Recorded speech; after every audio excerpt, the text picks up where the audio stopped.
প্ৰথমতে 21 সংখ্যক অসম গোৱালা জাতি সন্মিলনী প্ৰতিষ্ঠা দিৱসত সকলো ইয়াত উপস্থিত ৰাইজৰ লগতে আপোনালোক মিডিয়া পাৰ্চনকো আমি শুভেচ্ছা আৰু ধন্যবাদ জ্ঞাপন কৰিছোঁ। যিহেতুকে অসম গোৱালা জাতি সন্মিলনী হৈছে অসমৰ চাহ জনগোষ্ঠী বা আদিবাসী সম্প্ৰদায়ৰ এটি জাতি। এই অসমত যি গোৱালা জাতিৰ লোকসকল আছে তেখেতসকলক এখন আমব্ৰেলাৰ তলত একত্ৰিত সুসংগঠিত আৰু ঐক্যবদ্ধ জাতি হিচাপে গঠন কৰি ৰাখিবৰ বাবে আমাৰ এই গোৱালা জাতি সন্মিলনী গঠন কৰা হৈছিল 2005 চনৰ 5 মাৰ্চ তাৰিখে।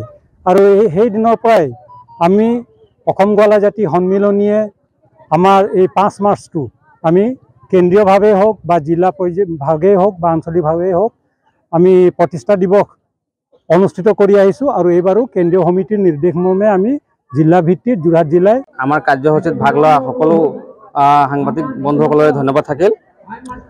আমাৰ চৰকাৰে বিজেপিৰ নেতৃত্বাধীন চৰকাৰে আমাৰ চাহ জনগোষ্ঠীটোৰ কাৰণে বহুতো উন্নয়ন পদক্ষেপ গ্ৰহণ কৰিছে। তাৰ মাজত এটা হ'ল ঝুমুৰ বিনন্দিনী। যেনেকৈ আমাৰ বিহু গিনিজ বুক অফ ৱৰ্ল্ডত ৰেকৰ্ড হ'ল, তেনেকৈ আমাৰ ঝুমুৰো আমাৰ চিফ মিনিষ্টাৰে হ'ব বুলি আশা কৰিছে। সেইকাৰণে আমি আমাৰ অসমৰ মাননীয় মুখ্যমন্ত্ৰী শ্ৰী হিমন্ত বিশ্ব শৰ্মাক ডাঙৰীয়াক ধন্যবাদ জ্ঞাপন কৰিছোঁ, যাতে চাহ জনগোষ্ঠীৰ শিক্ষিত যুৱক যুৱতীসকলক আৰু এখোজ আগুৱাই লৈ যায়। সেইবাবে মই অসম চৰকাৰক পুনৰবাৰ ধন্যবাদ জ্ঞাপন কৰিছোঁ। ধন্যবাদ।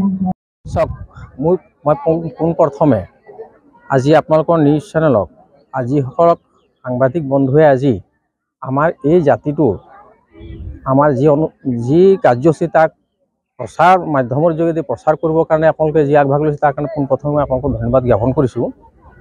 আমাৰ 2005 চনত অসম গোৱালা জাতি সন্মিলনী নামৰ আমাৰ এই অনুষ্ঠানটি জন্ম হৈছিলে ৰঙামাটিত। আমি অসমৰ বিভিন্ন প্ৰান্তত থকা গোৱালা জাতিসকল সিঁচৰিত হৈ আছিলে। তেতিয়া আমাৰ কোনো পৰিচয় নাছিলে। গতিকে আমি কেইজনমান ব্যক্তিয়ে আমি এইটো আলোচনা কৰি এই সংগঠনটি জন্ম দি পেলাই আমি বিভিন্ন জিলাত ঘূৰি ঘূৰি সংগঠিত কৰি আজি এই পৰ্যায়ত আছে। আমি আজি 21 সংখ্যক প্ৰতিষ্ঠা দিব, আমাৰ 21 বছৰ হ'ল। 21 সংখ্যক প্ৰতিষ্ঠা দিব ভাগি আমি যোৰহাট জিলাৰ চাংচোৱা চাহ বাগিচাৰ আমাৰ এই প্ৰেক্ষাগৃহত অনুষ্ঠিত কৰিলোঁ। আৰু অলপ দেৰি আগতে আমাৰ পূৰ্ণ পৰ্যায়ৰ প্ৰতিনিধি সভা হৈ গ'ল। ইয়াত আমাৰ নতুন কমিটি গঠন হৈছে। গতিকে আমি জনাম যে আমাৰ চাহ জনগোষ্ঠী হিচাপে আমাৰ জাতিটো বহুত পিছ পৰি আছে। ভাৰতবৰ্ষৰ অন্যান্য ঠাইত গোৱালা জাতি